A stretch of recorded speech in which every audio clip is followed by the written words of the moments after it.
खट्टा खाने वाली चुड़ैल।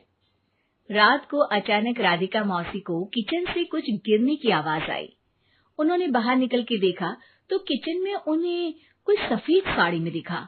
वो चीख पड़ी, हे भगवान, आलतू जलाल तू आई भला को टाल तू, आलतू जलाल तू आई भला को टाल तू।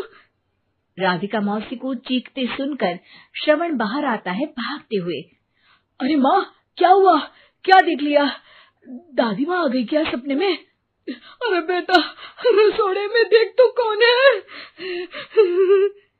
श्रवण रसोड़े में झांक कर देखता है और उसे कोई नहीं दिखता अंदर।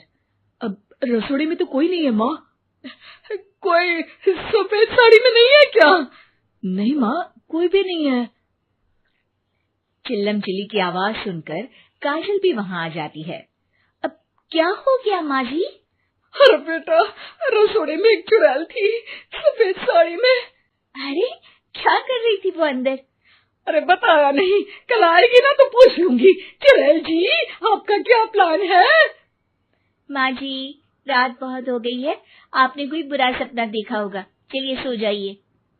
राधिका मौसी सोने तो चली जाती है, पर उनको रात भर नींद ही नहीं आती।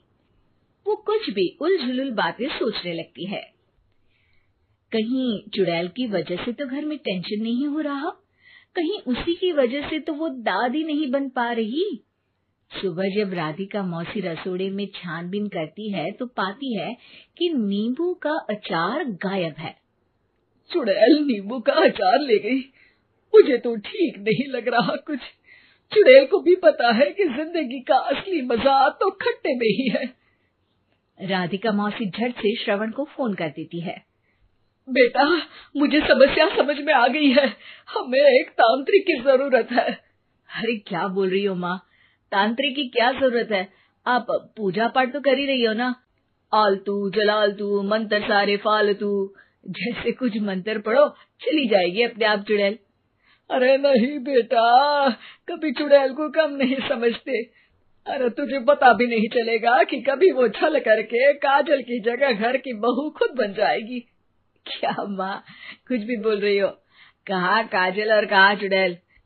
वैसे एक बात बताओ, काजल को अगर गाने के लिए बोल देना तो चुड़ैल काजल की आवाज सुनकर घर तो क्या धरती लोग छोड़कर चली जाएगी।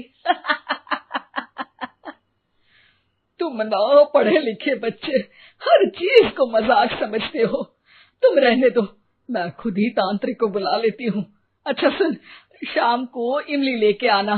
क्या है कि चटनी खाए बहुत दिन हो गए है ना। नहीं माँ, इमली तांत्रिक से ही मंगवा लो ना, आटा वगैरह भी उसी से पिसवा लेना। देखो मुझे काम करना है। श्रवण रात को कई तरह की सब्जियों के साथ माँ के कहने पे चटनी के लिए इमली भी ले आया था, लेकिन राधिका मौसी के दिमाग में अलग ही फिल्म चल रही थी। उन्हें अब सिर्फ शक ही नहीं यकीन होने लगा था कि शायद चुड़ैल ने श्रवण पर अपना जाल बिछा दिया था, जिस वजह से श्रवण उनकी बात ही नहीं मान रहा था। पर कोई नहीं, आने वाली रात में राधिका मौसी खुद तैयार हो गई चुड़ैल को पकड़ने के लिए।